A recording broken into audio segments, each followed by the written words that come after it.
وحده لا شريك له ونشهد أن سيدنا وحبيبنا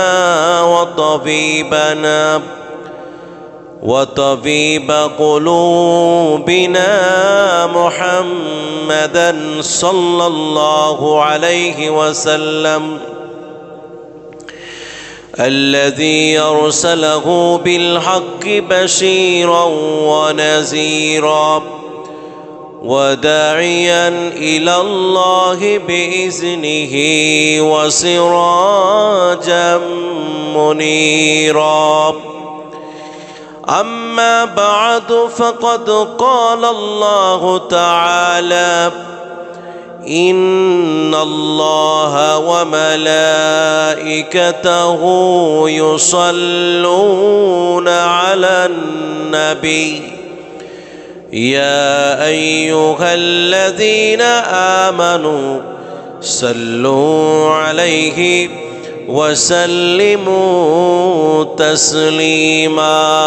اللهم صل على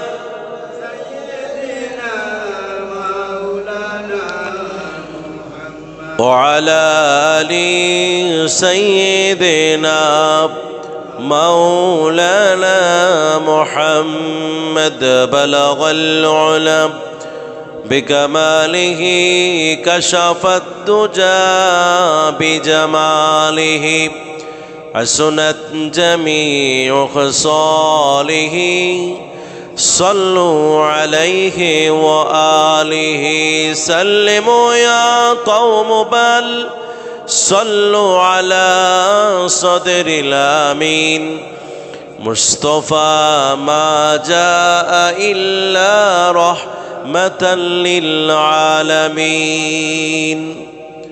সম্মানিত মুআজ্জাজ হাজিরিন, সম্মানিত মুসল্লিয়ানে কেরাম, সম্মানিত আমার পর্দার আড়ালের মা ও বোনেরা, আল্লাহ পাকের দরবারে আমরা সবাই শুকরিয়া আদায় করি যে আল্লাহ রব্বুল আলামিন আমাদেরকে মাহে রমাদান পর্যন্ত হায়াত বৃদ্ধি করে দিলেন এবং আজ রমাদান মাসের প্রথম জুমাতে আমাদেরকে মসজিদে আসার তৌফিক দান করেছেন, রোজা রাখার তৌফিক দিয়েছেন। সব মিলিয়ে আমরা আল্লাহর দরবারে শুকুর গুজার হচ্ছি, আলহামদুলিল্লাহ। সালাতু সালাম প্রেরণ করছি আমাদের দয়াল নবীজি, প্রিয় নবীজি, রহমতের নবী, রহমাতুল লিল আলামিন মুহাম্মদ মুস্তাফা মুরতাবা সাল্লাল্লাহু আলাইহি ওয়াসাল্লামের প্রতি। সম্মানিত মুসল্লিয়ানে কেরাম, মাহে রমাদান এটি আমাদের জন্য বড় সুসংবাদ এবং এই সময়গুলো আমাদের জন্য অত্যন্ত গুরুত্বপূর্ণ সময়। এই সময়গুলোকে অবহেলা করা যাবে না, গাফলতি করা যাবে না। কারণ আপনার যে পুঁজির প্রয়োজন কবরে, হাসরে, মিজানে, ফুলসিরাতে, যে যোগ্যতা আপনার প্রয়োজন, যেই পুঁজির প্রয়োজন, মূলধনের প্রয়োজন, এসব জিনিস এই মাসের প্রত্যেকটা দিনে এবং রাতে আমাদের জন্য খোরাক রয়েছে। আমরা সবাই পড়ি আলহামদুলিল্লাহ। এই জন্য মাহে রমাদানের একটি রোজাও আমাদের দ্বারা যেন ভঙ্গ না হয়, সেদিকে খেয়াল করবেন। কত মানুষ আমাদের থেকে হারিয়ে যাচ্ছে। যেমন ধরুন, আজ সকালবেলা ফারুক ভাইকে আমরা দাফন কাফন করে আসলাম। যুবক ছেলেটা, তার তো অনেক আশা ভরসা ছিল, অনেক স্বপ্ন ছিল, পৃথিবীতে অনেক কিছু তিনি করবেন, বিয়ে শাদী করবেন, গাড়ি বাড়ি করবেন, সব কিছুই করবেন, কিন্তু সব আল্লাহ পাকের কাছে ধূলিসাৎ হয়ে গেল। আল্লাহর ফয়সালার উপরে আর কারোর হাত নাই, আর কোনো ফয়সালা নাই। এই জন্য আপনাদের হাতে এবং পায়ে ধরে আমি আপনাদেরকে বলছি, আপনি আল্লাহর দিকে মনোনিবেশ হন, আল্লাহর দিকে আপনি এগিয়ে আসুন, আল্লাহর দিকে আপনি আসুন, আল্লাহ রসুলের দিকে আপনি আপনার সময়কে ব্যয় করুন। সময় তো ব্যয় হয়, তবে সেই ব্যয়টুকুন যেন আল্লাহ এবং তার রসুলের পথ ও মতে যেন হয়। আপনি সেইভাবে আপনার জীবনকে, জিন্দিগিকে পরিচালিত করেন। একটু কষ্ট করেন, কষ্ট করলেই আপনার আখিরাতের জীবনটা অত্যন্ত উজ্জ্বল হয়ে যাবে। সুবহানাল্লাহি ওয়া বিহামদিহি। فإن مع العسر يسرا إن مع العسر يسرا। আল্লাহর নবী কি না কষ্ট করেছেন, কি পরিমাণ যে কষ্ট তিনি করেছেন। সাহাবায়ে কেরাম নিজেদের জীবনটাকে উৎসর্গ করে দিয়েছেন। মাঝে মাঝে কাফের মুশরিকরা তাদেরকে বলতেন, যেমন কালাদা নামক এক কাফের, সে আবু বকর রাদিয়াল্লাহু তাআলা আনহুর বন্ধু ছিল ইসলাম গ্রহণের আগে। ইসলাম গ্রহণের পরে আবু বকর রাদিয়াল্লাহু তাআলা আনহু দুনিয়ার পিছনে সময় না দিয়ে তার পুরো জীবনটাকে আখিরাতের জীবনের পিছনে দিয়ে ফেলছে, যার কারণে সে সর্বহারা হয়ে গিয়েছিল। কালাদা বলল, বন্ধু তুমি এটা কি করলা? ধর্ম হারাইলা, কর্ম হারাইলা, দুনিয়াদারি সব কিছু শেষ হয়ে গেল তোমার। আবু বকরের জবাব হচ্ছে, আরে বোকা, তুমি এখনো বোকার স্বর্গে রয়েছ। যে ব্যক্তি আল্লাহ ও তার রসুলের গোলাম হয়ে যায়, সে পৃথিবীতে কিছুই হারায় নাই। আর যে আল্লাহ এবং তার রসুলের পথ মতে নেই, সে সর্বহারা হয়ে গিয়েছে। এজন্য আল্লাহ পাক বলতেন, আল্লাহ পাক সূরা আসর নাজিল করলেন, ওয়াল আসরি ইন্নাল ইনসানা লাফি খুসরিন ইল্লাল্লাযীনা আমানু ওয়া আমিলুস সালিহাতি ওয়া তাওয়াসাউ বিল হাক্কি ওয়া তাওয়াসাউ বিস সবর। আসরের কসম করলেন, মানুষের জীবনের কসম করে আল্লাহ পাক বললেন, সব মানুষ ক্ষতির মধ্যে লিপ্ত আছে, তবে যারা ঈমান এনেছে, নেক আমলে যারা আছে, সৎ কাজ যারা করে, আর ধৈর্য ধারণের যারা উপদেশ দেয়, শুধুমাত্র এই 4 গুণের গুণান্বিত মানুষ, তারাই শুধুমাত্র লাভবানের মধ্যে আছে। সুবহানাল্লাহ। এজন্য ভাইরা, বিশেষ করে যারা বুড়ো হয়ে গিয়েছেন, আপনাদের সময় কিন্তু শেষ, সময় আর ফেরত পাওয়া যাবে না। আপনি কি আপনার মনকে আপনি বুঝান যে আমি আমার এই গোটা 1টি মাস আমাকে আল্লাহ পাক যে উপহার দিয়েছেন, উপহারের প্রতি আমি সম্মান দেখাই। দিনের বেলায় রোজার সাধন করি, আর রাতের বেলায় কিয়ামুল লাইল করে চোখের অশ্রু ঝরান। আগামী বৎসর যদি আপনি মরেও যান, এই রমাদানের উসিলে আপনাকে আল্লাহ পাক নাজাত দিয়ে দেবে ইনশাআল্লাহ। প্রিয় ভাইরা আমার, আমি বলতে চাই, আমরা যেই মাহে রমাদানে জীবনে যেই রোজা গড়ে রেখেছি, আসলে ঠিকঠাকভাবে আমরা আদায় করেছি কিনা। গতকাল আমি তাফসিরের মধ্যে কথা বিস্তারিত বলেছি, আজ সংক্ষেপে আপনাদেরকে বলে যাই। আমরা যেই রমাদানের রোজাগুলি রাখলাম, দিনের বেলায় না খেয়ে না পান করে আমরা রইলাম, আর রাতের বেলায় আমরা জাগ্রত রয়ে কিয়ামুল লাইল, তারাবির নামাজ সহ বিভিন্ন নফল কাজ আমরা করলাম। আল্লাহর হাবিব বললেন, কাম মিন সাইমিন লাইসা লাহু মিন সিয়ামিহি ইল্লা যামাউ ওয়া কাম মিন কিয়ামিন ওয়া কাম মিন কাইমিন লাইসা লাহু মিন কিয়ামিহি ইল্লা সাহরু। অধিকাংশ রোজাদার তাদের রোজা রেখে শুধু তারা উপবাসে, শুধুমাত্র উপবাসে কষ্ট পায়। আবার অধিকাংশ কিয়ামুল লাইল যারা নামাজ আদায় করে রাতভর কষ্ট করলো, শুধু কষ্টই পেল, কিন্তু তার এই রোজা আর এই নামাজ তাকে নাজাত দিল না। সেটা কিভাবে আপনাদেরকে সংক্ষিপ্ত আকারে বলছি। মানুষের মধ্যে যেই পশুত্ব আছে, পাশবিকতা যে আছে, সেগুলাকে দমন করে যদি আমার এই রোজাকে আমি রাখতে পারি, আমার যে স্বভাব চরিত্র আছে, আচরণ আছে, এগুলাকে যদি আমি কন্ট্রোল করে, নিয়ন্ত্রণ করে আমার রোজাকে আমি রাখতে পারি, তাহলে আমার এই রোজা আমাকে পরিবর্তন করে দিবেন ইনশাআল্লাহ। আল্লাহর হাবিব বললেন, فَإِذَا كَانَ يَوْمُ صَوْمِ أَحَدِكُمْ فَلَا يَرْفَثْ وَلَا يَسْخَبْ فَإِنْ سَابَهُ فَلْيَقُلْ إِنِّي امْرُؤٌ صَائِمٌ।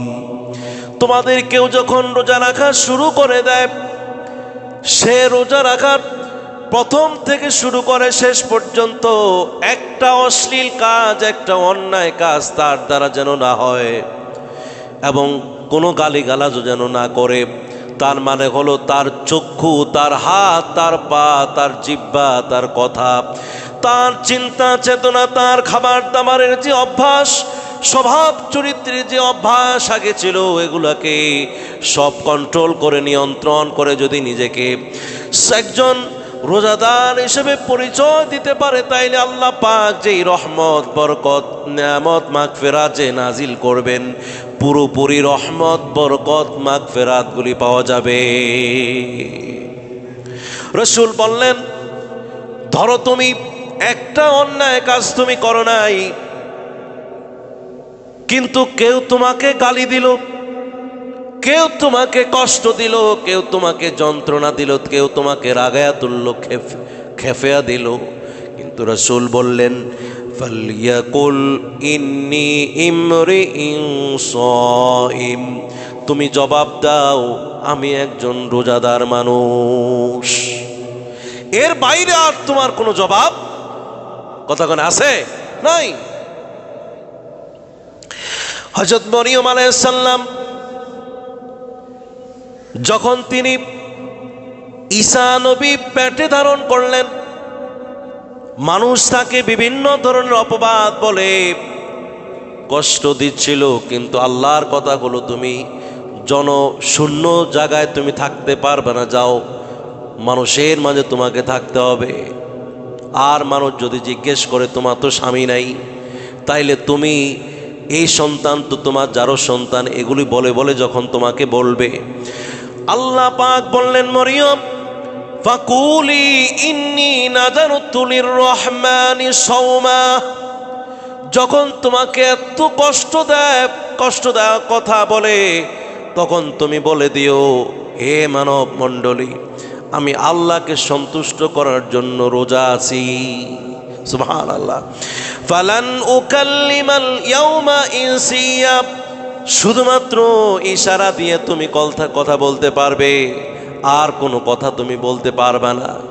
দেখুন আল্লাহ পাক তার উপরে যে রোজা ফরজ করলেন, ওই রোজাটা সেই সময়কার বিধান ছিল, তুমি তোমার শুধুমাত্র খাওয়া দাওয়াকে কন্ট্রোল নয়, বরং তোমার জিহ্বাটাকে চুপচাপ রেখে তোমাকে কন্ট্রোল রাখতে হবে। কিন্তু আমাদের শরীয়ত কথা বলার কি দিছে? অনুমতি দিয়েছে। অনুমতি দেওয়ার পর আল্লাহর হাবিব বললেন, তুমি কথা বলো, ইন্নী ইমরুন সাইমুন, আমি একজন রোজাদার। আমার আজকে কথা বাড়াবাড়ি করা যাবে না, দিন হোক বা রাত হোক, পুরো সময়টাই আমার জন্য আপনি মনে করতে হবে এটা আমাকে অনেক যোগ্যতা সম্পন্ন একজন মহান ব্যক্তি হিসেবে পরিবর্তন করবে, তাহলে পরিবর্তন হয়ে যাবে ইনশাআল্লাহ। ভাইরা আমার, পুরোপুরি বরকত পাইতে হলে আমাদেরকে এই কাজগুলি করতে হবে। চরিত্র, স্বভাব, চিন্তাধারা এগুলাকে আমাদের ঠিক করে নিতে হবে। শত্রুতা করা যাবে না, দুশমনি করা যাবে না। সারাদিন নামাজ পড়লাম, কোরআন তেলাওয়াত করলাম, জিকির আজকে সব পড়লাম, কিন্তু আরেকজনের ক্ষতি করার জন্য আমি রোজাদার হয় আরেকজনের শত্রুতা আমি শুরু করলাম, আমি দুশমনি করলাম। তোমার এই রোজার 2 পয়সার দাম আল্লাহর দরবারে নাই। এগুলো খেলতামাশার বিষয় নয়। রোজা আপনাকে একজন আল্লাহওয়ালা বানাবে, আল্লাহওয়ালা মানুষ আপনাকে বানানোর জন্য রোজা আপনাকে দেয়া হয়েছে। এই পাওয়ারফুল আমলটুকুন আপনাকে দেওয়া হয়েছে, আর এটা নিয়ে আপনি খেলতামাশা করেন নাকি? চায়ের দোকানে আড্ডা পাড্ডা, এখানে আড্ডা পাড্ডা, ওই মানুষের কার ঘরে কি হয়েছে না হয়েছে এগুলা নিয়ে মানুষ ব্যস্ত, মহাব্যস্ত, নেক কাজের কাছে নাই। আবার কয় যে ওয়াজ, এত ওয়াজের দরকার কি? ভাই ওয়াজ শুনেন, আপনি ওয়াজের আমল করেন, আপনার ক্ষতিটা কি? অতএব আপনার জীবনের শেষ রোজা মনে করে এই রোজাটা আপনি রাখবেন। আল্লাহ পাক আপনাকে সিঁড়ি বেয়ে বেয়ে অনেক উপরে উঠে দেবেন, অনেক উপরে। আপনি যেই হন, একজন পাপিষ্ট গুনাহগার, সেই লোকটাও যদি এই রোজা ঠিকভাবে আদায় করতে পারে, খোদার কসম সে আল্লাহওয়ালা হয়ে যাবে, তার গুনাহমুক্ত হয়ে যাবে, সে একজন ভালো মানুষে পরিণত হয়ে যাবে। হিংসা করা যাবে না, হিংসুককে আল্লাহ পাক পছন্দ করেন না। আল্লাহ কি হিংসা করে কারোর সাথে? আল্লাহ কারোর সাথে হিংসা করে না। যারা আল্লাহওয়ালা মানুষ ওরা কারোর সাথে কি করে না? অহংকার নাই তাদের, তারা মাটির মানুষ। অহংকার করব কার সাথে? কিছুক্ষণের মধ্যেই এই চোখের মধ্যে ছোট্ট একটা বালিকণা ঢুকলে আমার অবস্থা খারাপ। আমার কিসের অহংকার? আমার তো কোনো ক্ষমতাই নেই। আর একটু আঙ্গুল একটু কোথাও যদি একটু কাটা ছিঁড়া যায়, অবস্থা বেতাল। আহারে, মানুষ কিসের জন্য অহংকার করে? 2 দিন পরে তাকে কোনোদিন খুঁজে পাওয়া যাবে না। অহংকারের মালিক কে? একমাত্র অহংকার করার তো কথা তিনি। আমরা তো ছোট্ট ছোট্ট, আপনি আপনার আল্লাহর জগতের হিসাব করলে আমি আর আপনি কি একটা ফিফরা বা একটা কি আর? অথচ আমার দাপটে, আমার গরমে, কথার গরম, ক্ষমতার গরম, টাকার গরম, এই গরম আল্লাহর কাছে এগুলি কিছুই গ্রহণযোগ্য না। আল্লাহকে এগুলি গ্রহণ করেন নাকি? মরলেই 3 প্রশ্নের জবাব দিতে দিতেই আপনার অবস্থা খারাপ। আর যদি না দিতে পারে তাতে শেষ। তখন থেকে শাস্তি শুরু, বন্ধ নাই। অতএব ভাইরা, নিজেকে মাটি করে দিতে হবে। একজন সায়েম, একজন রোজাদার অহংকারী হতে পারে না। সে ভ্রাতৃত্ব প্রতিষ্ঠা করবে। সে আরেক ভাইকে সালাম দিবে, আরেক ভাইকে সম্মান করবে। রোজা আমাদেরকে তো এই নেক আমল, এটা আমল পাওয়ারফুল, শক্তিশালী আমল। এই আমলে মানুষটা মানুষ হয়ে যায়। সে শত্রুর কাছেও বন্ধু, বন্ধুর কাছেও বন্ধু, সবার কাছে ভাই ভাই। তাকে মানুষ সম্মান করে, সেলুট করবে। সহমর্মিতা দেখাতে হবে, দুঃখে দুঃখী হতে হবে, সুখে সুখী হতে হবে, সহযোগিতার হাত বাড়িয়ে দিতে হবে, এতিম দুঃখীদের পাশে দাঁড়াতে হবে। রোজা রাখলাম আর এতিমে না খায়া রইল, এই রোজাকে আল্লাহ পাক ডাস্টবিনে এইভাবে নিক্ষেপ করে ফেলে দেবে। একজন রোজাদারের আচরণ এরকম নয়, আচরণ পরিবর্তন হয়ে যাবে। তার তো উদ্দেশ্য একটাই, আল্লাহ পাক যে আমাকে পাওয়ারফুল আমলটুকুন দিয়েছেন, এটা করে আমি যোগ্যতা অর্জন করে আল্লাহর সান্নিধ্যে আমি যাব, আমার তো পরকাল উজ্জ্বল হওয়ার কথা, উজ্জ্বল হয়ে যাবে। এই উদ্দেশ্যে এই রোজা আমাদেরকে পালন করতে হবে। নেক আমলের তো কোনো অভাব নাই।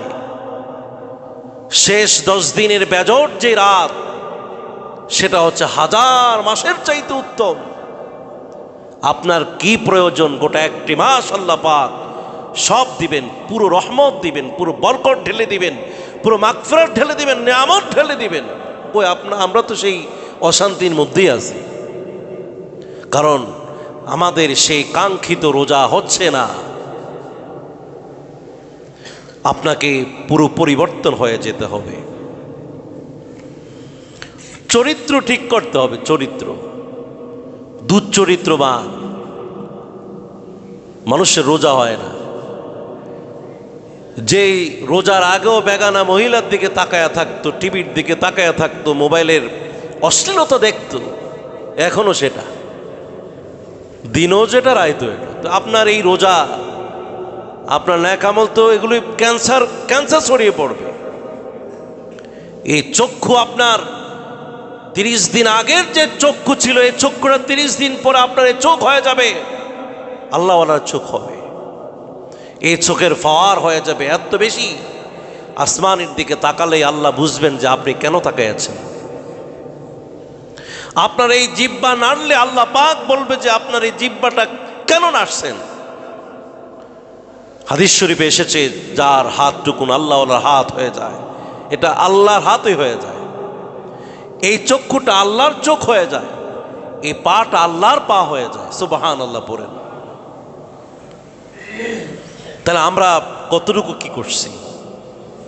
অতএব লজ্জা, শরম, চরিত্র এগুলোর দিকে খেয়াল করে আমাদের রোজাটুকুন আমাদেরকে থাকতে হবে। ভাইয়েরা আমার, সবচেয়ে প্রিয় আমল হচ্ছে এ মাসে কোরআন তেলাওয়াত করা। এটার উপরে আর কোনো আমল হতে পারে না। আল্লাহ পাক বললেন, শাহরু রমাদান আল্লাযী উনজিলা ফীহিল কুরআন। রমাদান একেবারে মাসের নাম ধরে, শাহরু শাবান বলে না, শাহরু মুহররম বলে না।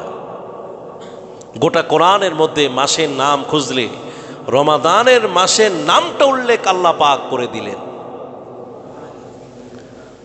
এর মধ্যে কোনো সন্দেহ নাই। এই যে এই মাসটা যে এত বরকতময়, নাম ধরার কারণে বোঝা গেল যে এর মধ্যে আল্লাহ পাক যা নাজিল করবেন, এর মধ্যে কোনো সন্দেহ দ্বিধা নাই।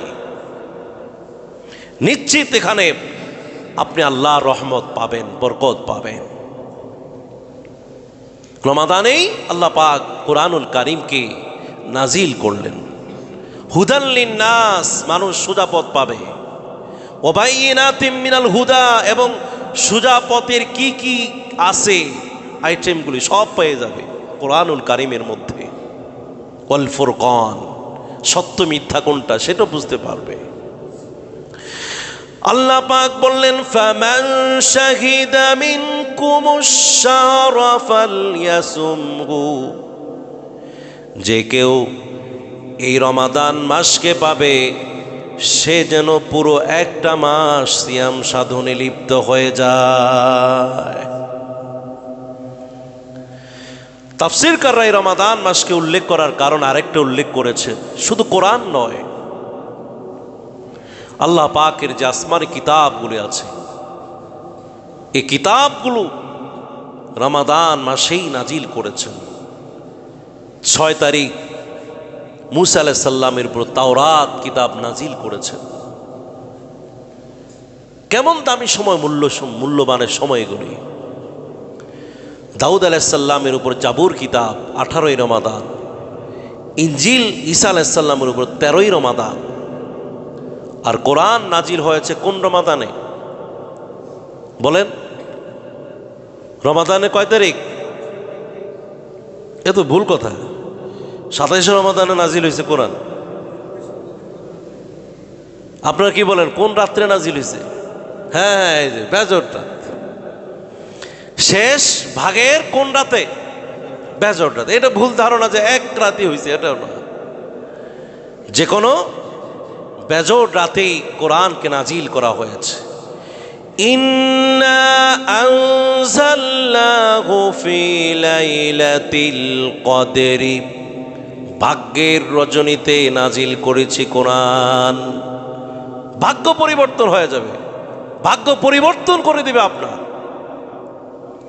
আপনি ছিলেন গুনাহগার, পাপিষ্ঠ, আপনাকে একজন আল্লাহওয়ালা লোক বানাবে। আপনার রিজিক ছিল না, রিজিকের পরিবর্তন হয়ে যাবে। আপনি ছিলেন অভাব, গরিব মানুষ, আপনি ধনী হয়ে গেলেন, ওই রাতেই আপনাকে সাইন মেরে দিল। ওই রাত, সেই রাতের নাম কি? লাইলাতুল কদর। কই আপনি তো সেই গরিবই রয়ে গেলেন। মানে হলো আপনার গাফলতি, আপনার অবহেলা। আমার আমলটুকুন হতে হবে পরিপূর্ণ আমল, তাইলে আপনার এই জিহ্বা দিয়ে কথা বলবেন, এটা অস্ত্রের চাইতে আরো ধারালো হয়ে যাবে। যে চোখ দিয়ে যেদিকে তাকাবেন ওইদিকে সব ধ্বংস হয়ে যাবে। বদরের ময়দানে সাহাবায়ে কেরামের অস্ত্র ছিল নাকি? অস্ত্র ছিল না। আর কাফেরদের অস্ত্র শস্ত্র বড় বড় ট্রেনিং প্রাপ্ত বিভিন্ন আপনার সেনাবাহিনীরা ছিল। আবু জাহেল ছিল সবচেয়ে বড় বড় নেতা। কোথায় সেই 313 জন খাইতে পারে না, যারা মক্কা থেকে মদিনা আসছে মাত্র 1 বছরের মধ্যে, বাড়ি নাই, গাড়ি নাই, টাকা নাই, পয়সা নাই, মানুষের বাড়িতে খায় আর কি।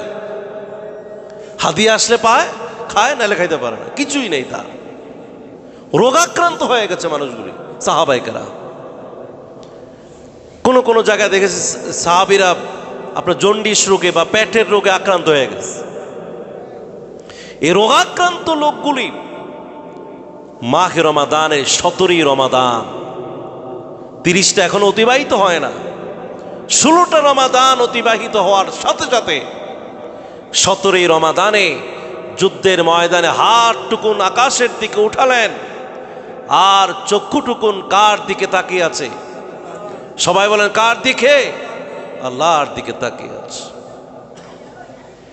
মুখ দিয়ে এখন যা বলে আল্লাহ পাক বললেন, আন্নী মুমিদ্দুকুম বিআলফিম মিনাল মালাইকাতি মুরদিফিন।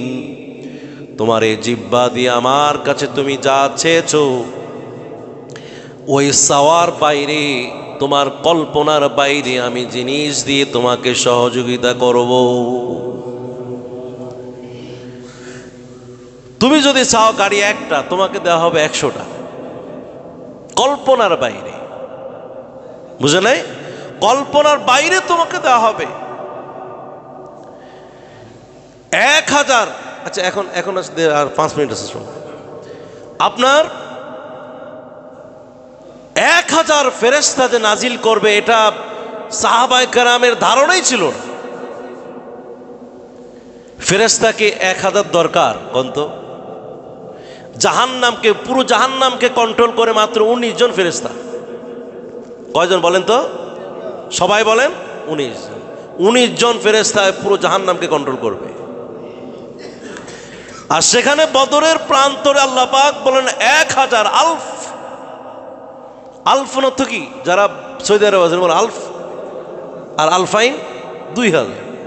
আলফ মানে 1000 মিনাল মালাইকা ফেরেশতা আমি নাজিল করছি, যাও যুদ্ধের ময়দানে তোমরা যুদ্ধ করো। আল্লাহ পাক এখন কানেকশন করে দিলেন ফেরেশতাদের দিকে। ইউহি রব্বুকা ইলাল মালাইকাতি, ফেরেশতাদেরকে কানেকশন করে বললেন, আন্নী মাকুম, আমি তোমাদের সাথে আছি।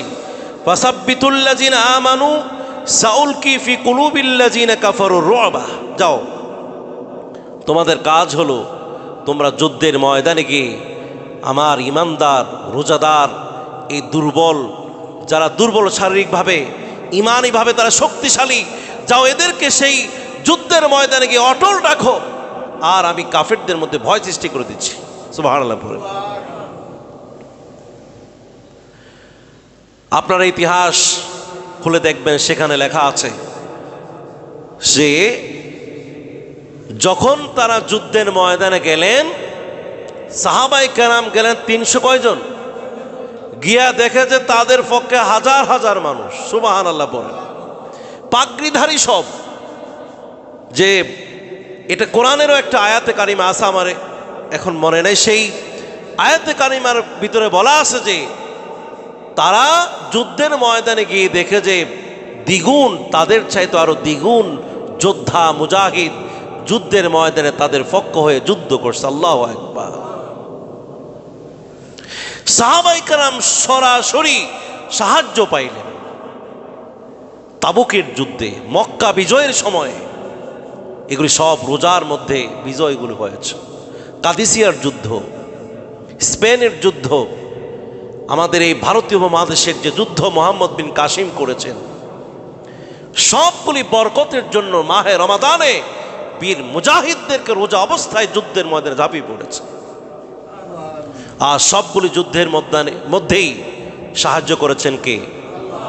আর আমরা এখন তারাবির নামাজ পড়তে অবস্থা খারাপ। একজনে কয় আমার শরীর সারাদিন রোজা রেখে এখন আমি দাঁড়াইতেই পারি না, নমাজ পড়বো কি 2 রাকাত 3 রাকাত পড়েই ঘো বাড়িতে। তো আপনি আপনার এই রোজা, আপনার এই আমলটুকুন আপনাকে দুর্বল বানায়, অথচ আমরা দেখি এই রোজা আমাদেরকে শক্তিশালী বানায়। আল্লাহু আকবার পড়ে। তাহলে আমাদের এই রোজারগুলোর মধ্যে কোথাও না কোথাও কোনো ডিস্টার্ব আছে। অতএব সেদিকে আপনার খেয়াল করবেন। আজকে 2 রমাদান, আজ থেকে আপনি নিয়ত করে নেবেন, আল্লাহ পাক আমাকে যেইভাবে রোজা রাখতে বলেছেন আমরা সেভাবে রোজা রেখে ইমানের শক্তিতে বলিয়ান হয়ে আমরা বলিয়ান হব ইনশাআল্লাহ। আল্লাহ পাক আমাদের সকলকে খাঁটি রোজাদার, খাঁটি নামাজি, খাঁটি আল্লাহওয়ালা হবার তৌফিক দান করুক, আমিন। আসসালামু আলাইকুম ওয়া রাহমাতুল্লাহি ওয়া বারাকাতুহু। যারা পরে আসে